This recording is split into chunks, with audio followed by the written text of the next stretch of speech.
Hello friends, welcome back to the channel biology for you. I hope आप सभी अच्छे होंगे और लेक्चर्स को काफ़ी अच्छे से समझ रहे होंगे।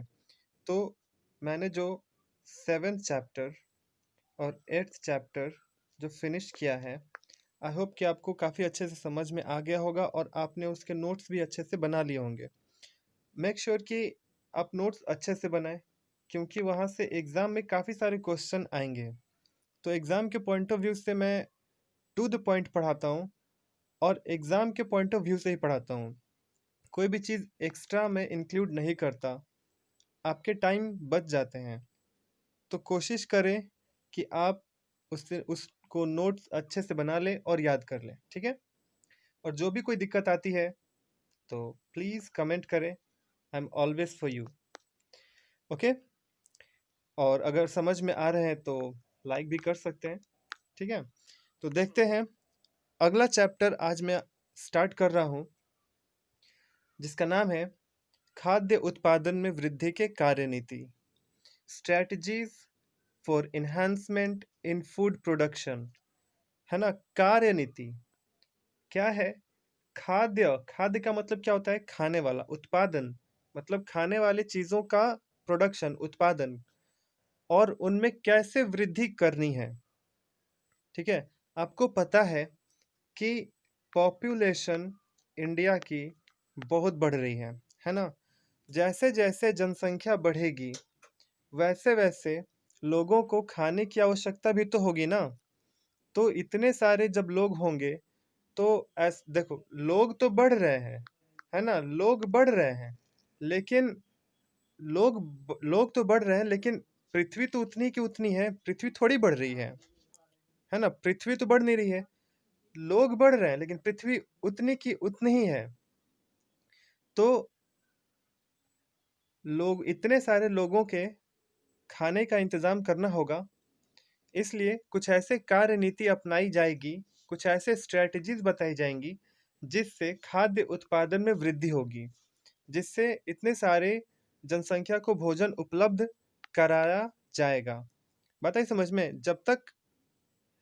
जब तक इतने सारे नीतियां नहीं बनाई जाएंगी, जब तक अधिक से अधिक नीतियां नहीं बनाई जाएंगी भोजन के उत्पादन को लेके, तो इतनी सारी, आपको पता है कि पृथ्वी पर लगभग 7.5 अरब लोग रहते हैं। तो इतने सारे लोगों का पेट भरना है, तो जब तक कोई नीति नहीं बनाई जाएगी कि कैसे भोजन में उत्पत्ति हो और वृद्धि हो, तब तक तो कोई उपाय होगा नहीं। तो आज हम लोग इसी के बारे में पढ़ेंगे, ठीक है? ये आपका 9th चैप्टर है, तो चलते हैं चैप्टर की तरफ। तो जैसा कि मैंने बताया कि जनसंख्या बढ़ने के साथ साथ लोगों की खाने की ज़रूरतों को पूरा करने के लिए खाद्य उत्पादन में वृद्धि करना बहुत ही आवश्यक है। तो मैं आपको पहले बता दिया, ठीक है, कि जैसे जैसे जनसंख्या बढ़ेगी वैसे वैसे लोगों के खाने की आवश्यकता भी पूरा करना होगा, ठीक है? तो खाद्य उत्पादन में वृद्धि निम्नलिखित कुछ तरीकों से किया जा सकता है। मतलब कौन कौन सी नीतियां अपनाई जाएंगी या फिर कौन कौन से ऐसे कार्य किए जाएंगे जिससे हम खाद्य उत्पादन की वृद्धि कर सकते हैं। तो वो कुछ काम है यहाँ पे: पशुपालन, पादप प्रजनन, भ्रूण स्थानांतरण, ऊतक संवर्धन और एकल कोशिका प्रोटीन, SCP, सिंगल सेल प्रोटीन। तो इन्हीं यही सब स्ट्रेटजीज हैं, यही सब कार्य हैं जिनको करने से खाद्य उत्पादन बढ़ेंगे, ठीक है? देखो, पशुपालन सभी करते हैं गांव में। हम लोग चूंकि गांव में रहते हैं, या फिर टाउन में भी आप कहीं ना कहीं पशुपालन जरूर देख लेते होंगे, है ना? तो पशुपालन तो सभी करते हैं, लेकिन जब तक उसको अच्छे तरीके से नहीं किया जाएगा तब तक उससे इनकम जनरेट नहीं होगा, साथ ही साथ उससे कुछ फूड अच्छे से नहीं मिलेंगे। अब पशुपालन लोग क्यों करते हैं? पशुपालन, सीधी सी बात है, पशुपालन लोग, अगर कोई गाय रख रहा है तो गाय कोई क्यों रखेगा? मिल्क के लिए, है ना? दूध के लिए कोई भी गाय पालता है। अगर मुर्गियां पाली जा रही हैं, हेंस पाली जा रही हैं, तो किस लिए पाली जा रही हैं? अंडे के लिए, या फिर उसे ही खुद खाने के लिए, मांस के लिए। तो इसी को अच्छे तरीके से कैसे करना है, हम लोग पार्ट बाय पार्ट करके सबको अच्छे से पढ़ेंगे। यहाँ से एग्जाम में काफ़ी सारे क्वेश्चन आते हैं, ठीक है। इसलिए हम लोग इसको पार्ट बाय पार्ट करके देखेंगे कैसे हम इसमें वृद्धि करा सकते हैं। तो चलते हैं पशुपालन की तरफ। क्या है पशुपालन? देखो, पशुपालन को इंग्लिश में हम लोग एनिमल हस्बैंड्री कहते हैं। हस्बैंड्री, हस्बैंड, हस्बैंड का मतलब क्या होता है? देखभाल करना, ठीक है। और री या हस्बैंड्री हो गया। तो पशुपालन, तो जनरली पशुपालन कहते किसको हैं? पशुओं को पालना, ठीक है। लेकिन देखो, अगर सिर्फ आप पशु को पाल रहे हैं लेकिन उसका देखभाल नहीं ठीक से कर रहे हैं तो वो पशुपालन के अंतर्गत नहीं आएगा, ठीक है। तो पशुपालन कहते किसको हैं? तो पशुपालन विज्ञान की वह शाखा है जिसमें पालतू पशुओं के भोजन, आवास, प्रजनन, स्वास्थ्य का अध्ययन किया जाता है। क्लियर? यह है एक साइंटिफिक डेफिनेशन पशुपालन का। आप ऐसे नहीं कह सकते हैं कि सिर्फ पशुओं को पालना ही पशुपालन कहलाता है। This is not the right definition, you know. तो ये है अच्छा परिभाषा।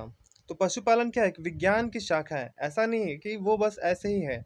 पशुपालन एक विज्ञान की शाखा है जिसमें पालतू पशुओं को भोजन दिया जाता है, फिर उसका अध्ययन भी किया जाता है कि वो कैसे भोजन दिया जाए, कौन सा भोजन दिया जाए, कैसे आवास उनके होने चाहिए, उनका प्रजनन कैसे कराया जाए, फिर उनका स्वास्थ्य, कौन सी बीमारियां उनको हो रही हैं, नहीं होनी चाहिए, है ना। तो यही इन्हीं सारी बातों को ध्यान रखा जाता है पशुपालन के अंतर्गत। और एक छोटा सा डेफिनेशन, पशुपालन कृषि की भी एक पद्धति है जिसमें पशु प्रजनन और पशुधन की वृद्धि की जाती है। पशुधन मतलब पशुओं की संख्या, उनकी वृद्धि, ठीक है। तो ये एनसीईआरटी का डेफिनेशन है। ये पशुपालन कृषि की वह पद्धति है जिसमें पशु प्रजनन एवं पशुधन वृद्धि की जाती है। बात आई समझ में? दोनों लाइन आई होप कि आपको अच्छे से समझ में आ गई होगी, ठीक है। नेक्स्ट चलते हैं, पशुपालन के अंतर्गत क्या क्या पाला जा सकता है बताइए। तो पशुपालन के अंतर्गत गाय, भैंस, सुअर, ऊंट, भेड़, बकरी, घोड़ा और भी कई सारी चीज पाले जाते हैं। और सिर्फ पालना ही नहीं है, इनके इनका प्रजनन का अध्ययन करना है, इनका पशु, इनमें इनकी संख्या में वृद्धि करानी है, साथ ही साथ इनके भोजन, इनको अच्छा सा भोजन देना है, अच्छा सा घर देना है, फिर इनके प्रजनन पर भी ध्यान देना है और फिर इनके स्वास्थ्य पर भी ध्यान देना है, ठीक है। जस्ट लाइक ऐसे कि एक बच्चे को पाल रहे हैं, है ना, वैसा इनका भी केयर करना पड़ता है। इनके साथ कुक्कुट पालन और मत्स्य पालन, मधुमक्खी पालन भी किया जाता है। तो पशुपालन के अंतर्गत ये सब भी आ जाते हैं, ठीक है। पशुपालन के द्वारा दूध, मांस, अंडा, शहद, ऊन इत्यादि का उत्पादन किया जाता है, ठीक है। अब देखो, ऊन तो खाया नहीं जा सकता है, ये सभी चीज खाने वाली चीज है ना। तो और हम लोगों को इस चैप्टर में इसी बात पे ध्यान देना है कि कैसे खाद्य पदार्थों को बढ़ाना है, ठीक है। अब देखो, एनसीईआरटी ये कहती है कि यह अनुमान लगाया जाता है कि पूरे विश्व में पशुधन का 70% पशुधन भारत और चाइना में पाया जाता है, ठीक है। पूरे विश्व में जितने भी पशुधन है ना, जितने भी पशु हैं, उनमें 70%, है ना, पूरे पृथ्वी पर सिर्फ मतलब 70% पशुधन सिर्फ दो ही देश में है, भारत और चाइना में। बाकी 30% पूरे विश्व में फैले हुए हैं। तो अंदाजा लगा लो, 70% पशु सिर्फ भारत और चाइना में है, तो यहाँ पे दूध का उत्पादन भी तो ज्यादा होना चाहिए ना, लेकिन ऐसा नहीं है। विश्व में दुग्ध उत्पादन में इनका सिर्फ 25% ही योगदान है। अब देख लो, पशु इतने सारे हैं लेकिन योगदान कितना है? सिर्फ 25%। काफी लो है। जितना ज्यादा इनके पास पशुधन है उसके अकॉर्डिंग इनका दूध का उत्पादन भी अधिक होना चाहिए था, लेकिन ऐसा है नहीं। तो कहीं ना कहीं यह ज़रूरत है कि इसमें वृद्धि कराई जाए ताकि पशुधन के साथ साथ दूध के उत्पादन में भी वृद्धि हो, ताकि देश भी इनकम करे और वहाँ के लोग भी स्वस्थ रहें। ठीक है। अब हम लोग पढ़ेंगे डेयरी फार्म प्रबंधन के बारे में। ठीक है। डेयरी फार्म प्रबंधन, सिर्फ यहाँ पे डेयरी फार्म प्रबंधन के बारे में पढ़नी है। डेयरी फार्म में कौन कौन से जानवर आएंगे, जो भी पशु जो दूध देते हो उनको हम लोग डेयरी फार्म में रखते हैं। लेकिन भारत देश में कौन से ऐसे जानवर हैं जिनको दूध के लिए रखा जाता है? ज़्यादातर गाय और भैंस, है ना। अगर आप सऊदी अरेबिया तक जाते हैं तो वहाँ पे ऊँट रखे जाते हैं दूध के लिए। ठीक है। तो हमारे देश में तो गाय और भैंस ज़्यादातर पाले जाते हैं दूध के लिए, तो उन्हीं के बारे में पढ़ेंगे, डेयरी फार्म प्रबंधन। देखते हैं। डेयरी फार्म प्रबंधन में मुख्यतः गाय और भैंसों पर अधिक ध्यान दिया जाता है। इसके अंतर्गत देसी, विदेशी और संकर नस्ल के गाय और भैंसों को भी रखा जाता है। मतलब अलग अलग तरह के गाय और भैंसों को रखा जाता है, ताकि वैरायटी रहे तो अधिक दूध मिले। ठीक है। तो डेयरी फार्म प्रबंधन अगर कोई करता है, कोई डेयरी करता है, तो वो ध्यान देगा कि अच्छी नस्ल की गाय वो रखे या फिर अच्छी नस्ल की भैंस रखे। ठीक है। तो देसी भी रखी जाती है, विदेशी भी और संकर नस्ल भी रखे जाते हैं। ठीक है। तो देखो, जो भारत में गाय पाली जाती है ना, उसका वैज्ञानिक नाम क्या है? बॉस इंडिकस है। ठीक है। भारतीय गाय का वैज्ञानिक नाम बॉस इंडिकस है और भारतीय भैंस का वैज्ञानिक नाम बॉस बुबैलिस है। ये क्वेश्चन एग्जाम में पूछे गए हैं कि भारतीय गाय का वैज्ञानिक नाम बताइए, तो आप बताइएगा बॉस इंडिकस, और अगर भारतीय भैंस का नाम पूछा जाए तो बॉस बुबैलिस। क्लियर है। अब गायों के देसी नस्ल को हम लोग देख लेते हैं। गायों के देसी नस्ल में आती है रेड सिंधी, साहिवाल, गिर, थरपाकर, हरियाणवी। आप ये नाम याद कर लेंगे। ये एग्जाम में यहाँ से कोई ना कोई एक नाम उठाया जाएगा और पूछेगा कि बताइए कि कौन सी नस्ल की गाय है, या फिर ये पूछा जाए कि ये गाय की नस्ल है या फिर भैंस की नस्ल है। ठीक है। तो रेड सिंधी, साहिवाल, गिर, थरपाकर, हरियाणवी ये गायों की देसी नस्ल है। विदेशी नस्ल जर्सी, होल्स्टाइन फ्रिसियन, ब्राउन स्विस, ये क्या है? विदेशी नस्ल है। और अगर आप संकर नस्ल की गायों के बारे में बात करते हैं तो करन स्विस और करन फ्राइस। एक बात यहाँ पे मैं क्लियर कर देना चाहता हूँ, ये जो संकर बार बार मैं कह रहा हूँ, संकर का मतलब क्या होता है? संकर का मतलब होता है दो नस्ल के गायों और बैल को मिलाकर एक नई जाति की गाय तैयार कर लेना। ठीक है। तो दो अलग अलग जाति को मिलाकर एक नया जाति बना लेना ही क्या कहलाता है? संकर कहलाता है। बात है समझ में। तो ये करन स्विस और करन फ्राइस जो है ना, ये दो जातियों को मिलाकर बनाया गया है। जैसे यहाँ पे देखो, करन स्विस जो है ये गाय स्विस जाति की है, और करन जो बैल होते हैं उस जाति का है। तो दो जातियों को मिलाकर नई गाय बनाई गई, जिसका नाम रखा गया करन स्विस। करन फ्राइस, करन बैल हो गया और फ्राइस यहाँ से लिया गया फ्रिसियन, तो हॉलस्टाइन फ्रिसियन। तो ऐसे ही दो जातियों को मिलाकर एक नई जाति बना दी जाती है जो अच्छा उत्पादन दे। क्लियर है। तो आशा करता हूँ कि ये आपको समझ में आ गया होगा। यहाँ से ऑब्जेक्टिव पूछा जाता है, आप ये नाम याद कर लेंगे।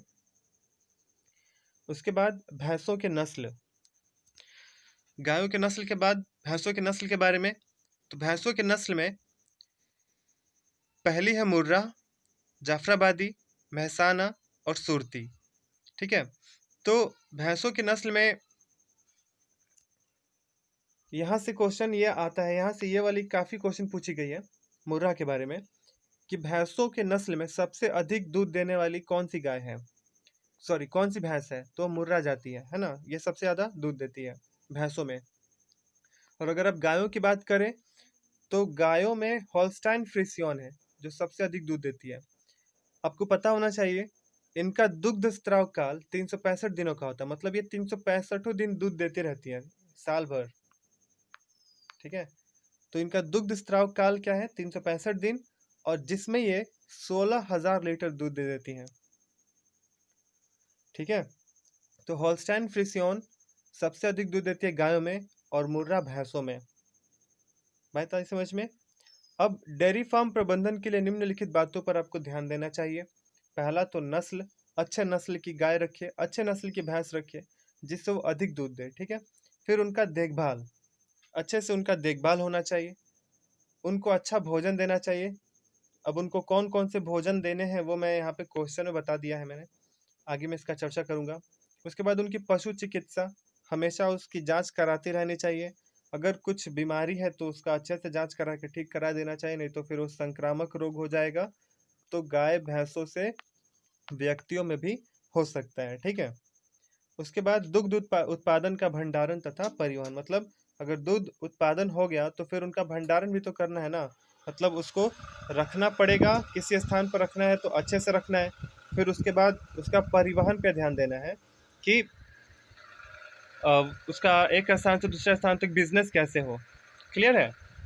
तो इन सारे बातों पे ध्यान दिया जाता है। अब प्रश्न उठता है कि पशुओं को कौन सा भोजन और कितने मात्रा में देनी चाहिए, कौन सा भोजन देना चाहिए और कितने मात्रा में देना चाहिए। तो उत्तर यह है कि पशुओं के भोजन में मुख्यतः रुक्षांश और कुछ अनाज होनी चाहिए। रुक्षांश में होता क्या है कि उसमें फाइबर की मात्रा तो उच्च होती है लेकिन पोषक तत्वों की मात्रा कम होती है। किसमें? रुक्षांश में। अगर आप गाय या भैंसों को या फिर दुधारू पशुओं को रुक्षांश दे रहे हैं तो उसमें फाइबर है ना, उसमें फाइबर की मात्रा तो अधिक होगी लेकिन उसमें पोषक तत्व कम होंगे। तो फिर क्यों दिया जाएगा? फाइबर के लिए, उनको ताकत के लिए देना जरूरी है रुक्षांश, ठीक है। और रुक्षांश का स्रोत क्या है, कहाँ से रुक्षांश मिलेगा? भूसा जो हम लोग खिलाते हैं, जो जनरली सभी लोग खिलाते हैं, तो वो है रुक्षांश का सबसे मेन स्रोत। हरी घास खिलाइए और कुछ फलियां खिलाइए, जैसे सोयाबीन है या फिर और भी कुछ ऐसे बीज होते हैं वो खिलाने चाहिए, मटर। तो ये सभी रुक्षांश के क्या है, स्रोत हैं। अब अनाज में होता क्या है कि फाइबर कम होती है लेकिन पोषक तत्व बहुत अधिक होती है। बात आई समझ में? इसमें फाइबर कम लेकिन पोषक तत्व अधिक होती है। और अनाज का स्रोत क्या है? जैसे मक्का हो गया, ओट, ओट का आटा होता है, ज्वार, बाजरा, गेहूं का चोकर, चावल का चोकर, सरसों की खली, ठीक है। ये सभी चीज अनाज में दी जाती है जिससे उनकी उत्पादकता बढ़ती है। अब एक दिन में कितना मात्रा देना चाहिए? दुक्षांश 15 से 20 किलो है ना, गायों या फिर भैंसों को देनी चाहिए जो दुधारू पशु हैं, 15 से 20 किलो रुक्षांश। और प्रतिदिन 4 से 5 किलो अनाज का मिश्रण उनको देना चाहिए, है ना।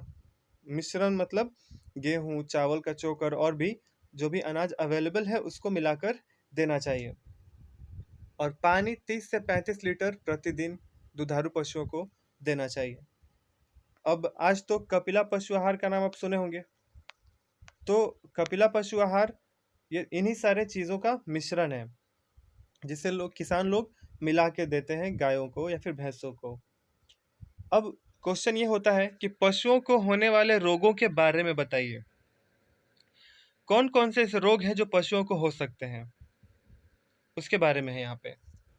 तो पशुओं को मुख्यतः क्या होता है, खुर और मुख का रोग, इससे बचाना जरूरी है।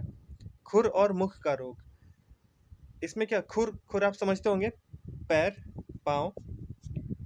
और मुख में क्या होता है कि लार गिरने लगता है ना। दुधारू पशुओं के मुख से लार गिरने लगते हैं और फिर खुर में जख्म हो जाते हैं। अब मुख में से लार गिरते रहते हैं तो उनको भोजन निगलने में बहुत कठिनाई होती है। और खुर में अगर जख्म हो जाता है तो उनको चलने में बहुत ही कठिनाई होती है, बैठने में बहुत कठिनाई होती है, तो इससे बचा के रखना चाहिए। साथ ही साथ एंथ्रेक्स एक जख्म है, बहुत खतरनाक जख्म होता है ये। प्लेग, फिर हिमोरेजिक सेप्टिसेमिया और काउपॉक्स, इन सारे रोगों से उनको बचा के रखना चाहिए। आप लोगों का काम यह है कि आप कमेंट बॉक्स में इसके बारे में पता करके बताइए, हिमोरेजिक सेप्टिसेमिया के बारे में। क्लियर है? इसके बारे में आपको पता लगाना है। तो आशा करता हूँ कि आपको पशुपालन में गाय और भैंसों के बारे में डेयरी फार्म प्रबंधन समझ में आ गया होगा। डेयरी फार्म प्रबंधन में बस गाय और भैंसों को ही रखा जाता है। गाय का वैज्ञानिक नाम बॉस इंडिकस और भैंस का वैज्ञानिक नाम बॉस बुपेलिस। गाय का देसी नस्ल रेड सिंधी, साहिवाल, गिर, थरपाकर, हरियाणवी और विदेशी नस्ल है जर्सी, हॉल्स्टाइन फ्रिसियन, ब्राउन स्विस और संकर नस्ल है करण स्विस और करण फ्राइज। भैंसों की नस्ल में मुर्रा, जाफराबादी और मेहसाना आती हैं। गायों में सबसे अधिक दूध हॉल्स्टाइन फ्रिसियन देती है और भैंसों में सबसे अधिक दूध मुर्रा देती है। ठीक है, उसके बाद नस्ल, देखभाल, भोजन, पशु चिकित्सा और दुग्ध उत्पादन का भंडारण तथा परिवहन, इन सारी बातों पर ध्यान देना चाहिए डेयरी फार्म प्रबंधन के लिए। क्लियर है? तो उसके बाद भोजन कैसा होना चाहिए और कितने मात्रा में होनी चाहिए, कौन कौन से रोगों से बचाने हैं पशुओं को, ये सारी चर्चा मैंने यहाँ पे कर चुका है। आप याद रखें, यहाँ से काफ़ी सारे प्रश्न एग्जाम में आएंगे ही, है ना, बहुत सारे प्रश्न आएंगे। तो और अभी मैंने जितना बताया है ना, इसमें से आपको कम से कम 3 से 4 प्रश्न तो एग्जाम में आ ही जाएंगे।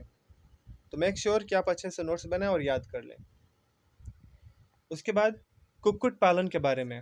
कुक्कुट का मतलब क्या होता है? जो भी पक्षियाँ होती हैं उसको कुक्कुट कहते हैं। और कुक्कुट पालन के अंतर्गत क्या पाला जाता है? मुर्गी, बत्तख, टर्की, गीज, इन्हें सारी चीज़ों को पाला जाता है। तो इसको हम लोग कहते हैं कुक्कुट पालन। ठीक है, कुक्कुट पालन में मुख्यतः मुर्गियों को ही पाला जाता है। इन सारी चीज़ों को तो आप पाल सकते हैं, लेकिन आप अधिकांश देखे होंगे कि लोग मुर्गी ही पालते हैं। ठीक है, उसके बाद अगर अंडे देने के व्यू से कुछ मुर्गियां रखी जा रही है तो उसको कहेंगे लेयर्स, और अगर अधिक मांस देने के व्यू से रखी जा रही है तो उसको कहेंगे ब्रॉलर। ठीक है, तो अधिक अंडे देने वाले मुर्गियों को क्या कहते हैं? लेयर्स कहते हैं, और अधिक मांस देने वाले मुर्गियों को हम लोग कहते हैं ब्रॉलर। जैसे गाय और भैंसों के बारे में मैंने देसी नस्ल विदेशी नस्ल के बारे में बताया था, वैसे ही मुर्गियों में भी होती हैं देसी नस्ल और विदेशी नस्ल और संकर नस्ल। ठीक है, तो देसी नस्ल की मुर्गियां कौन कौन सी हैं?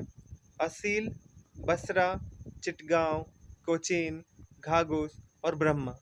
यहाँ से चिटगांव का क्वेश्चन कई बार पूछा है कि चिटगांव किसका नस्ल है?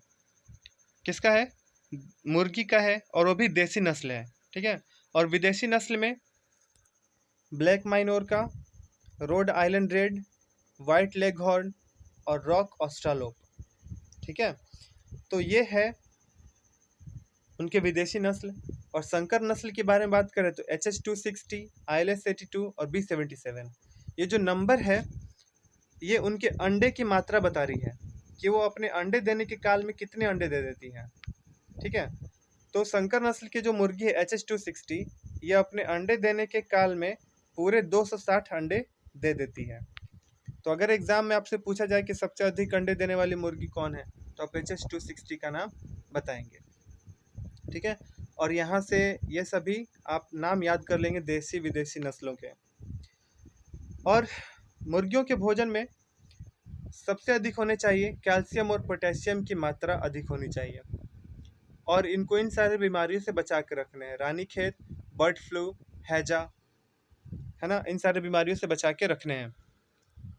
यहाँ से क्वेश्चन आते हैं कि रानीखेत कौन से जीव में होने वाले रोग हैं? तो आप बताएंगे रानीखेत, है ना। अच्छा, रानीखेत नाम थोड़ा अजीब है, मैं बता दूं रानीखेत में होता क्या है। इसमें मुर्गियों का भूख मर जाता है ना, उन्हें भूख नहीं लगती है, और ना भूख लगने के कारण वो कुछ खाते नहीं, और फिर धीरे धीरे वो महामारी के तौर बढ़ जाती है और फिर मरने लगती हैं। ठीक है, तो यही है कुक्कुट पालन। और भी जो भी प्रबंधन है कि उनका घर साफ सुथरा होना चाहिए, उनके भोजन में कैल्शियम पोटेशियम की मात्रा अधिक होनी चाहिए, क्योंकि उनको अंडे देने हैं तो अंडे का कवच कैल्शियम से बनता है। फिर उनके भोजन में मक्का की मात्रा अधिक होनी चाहिए। साथ ही साथ उनको पानी भी उचित मात्रा में देना ज़रूरी है। उनका भी पशु चिकित्सा कराना ज़रूरी होता है समय समय पे। ठीक है, तो जैसे डेयरी फार्म प्रबंधन किया जाता है वैसे ही कुक्कुट पालन भी किया जा सकता है। तो यहाँ तक मैंने आपको बता दिया दो पालन के बारे में, पशुपालन, ठीक है, और उसके बाद है कुक्कुट पालन। नेक्स्ट वीडियो में हम पढ़ेंगे नेक्स्ट वीडियो में हम एनिमल ब्रीडिंग के बारे में पढ़ेंगे, जो काफ़ी इम्पोर्टेंट है। एनिमल ब्रीडिंग मतलब पशु प्रजनन। पशु यहाँ से क्वेश्चन क्या आते हैं कि पशु प्रजनन कितने प्रकार के होते हैं, कौन सा अच्छा प्रजनन है ना? और फिर क्या फ़ायदे हैं, क्या हानियाँ हैं, इन्हीं सारे चीज़ों के बारे में हम नेक्स्ट लेक्चर में देखेंगे। तब तक के लिए धन्यवाद और पढ़ते रहिए, समझते रहिए।